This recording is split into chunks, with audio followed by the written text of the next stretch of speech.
morning, Fremont friends and family. Today we continue our study through the book of Colossians, and this week's sermon will focus on Colossians 2, 8 through 15. In our time together, I'm going to try and succinctly set the stage for our consideration of those verses, as Paul continues to make the case that Jesus is superior to all our human traditions and philosophies. Let's start by reading the scripture. I'll be reading from the English Standard Version. See to it that no one takes you captive by philosophy and empty deceit, according to human tradition, according to the elemental spirits of the world, and not according to Christ. For in him the whole fullness of deity dwells bodily, and you have been filled in him who is the head of all rule and authority.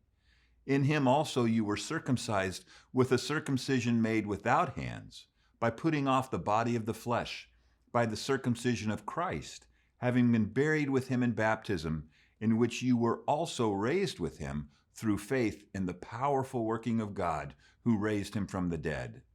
And you, who were dead in your trespasses and the uncircumcision of your flesh, God made alive together with him, having forgiven us all our trespasses by canceling the record of debt that stood against us with its legal demands. This he set aside, nailing it to the cross. He disarmed the rulers and authorities and put them to shame by triumphing over them in him. Have you ever heard someone say, it doesn't matter what religion you are, all paths lead to God? Just follow the golden rule. Do unto others as you would have them do unto you. All you need is love. Last week, I wasted time watching an ad for a weight loss product that promised it would make me feel better, my spouse would love me more, and I would remove all the shackles holding me back from achieving all my dreams. Google the secret of life and see what comes up. You will be amazed at what you find. The Colossian church had lost their main focus. Some were being led astray by conflicting ideas on the nature of Jesus. Others sought to incorporate popular human philosophies into the church's teaching.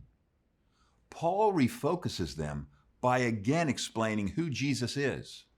Jesus, and only Jesus, is all they need.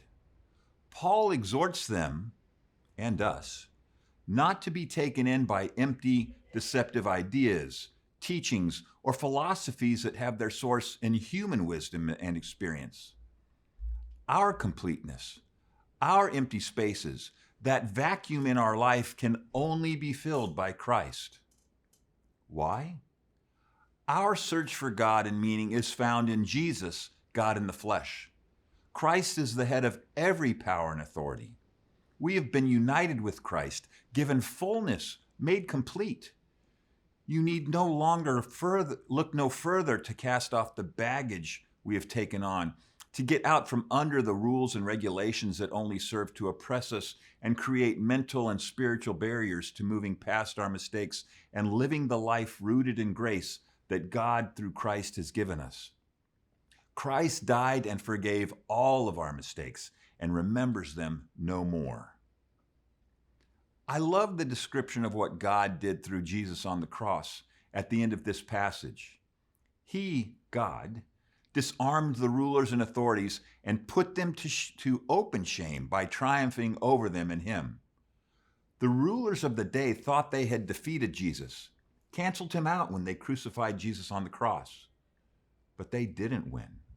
Not only did Jesus voluntarily submit to death on the cross, but he rose from the dead. The rulers and authorities were actually powerless. Their lack of ultimate power and control was openly put on display for all to see. Ultimate power and control lie in the one true God, as demonstrated in the life of Jesus. This week, may we lean into the truth of the knowledge of who Jesus is, that we are made complete in him. It's not Jesus and something else. Jesus is the way, the truth, and the life. Through his sacrifice, he has freed us from the human philosophies and self-help fads that weigh us down and change from one day to the next. And in doing so, may we exude the love of Christ, glorify God, and draw others to Him. Thank you, and have a blessed week.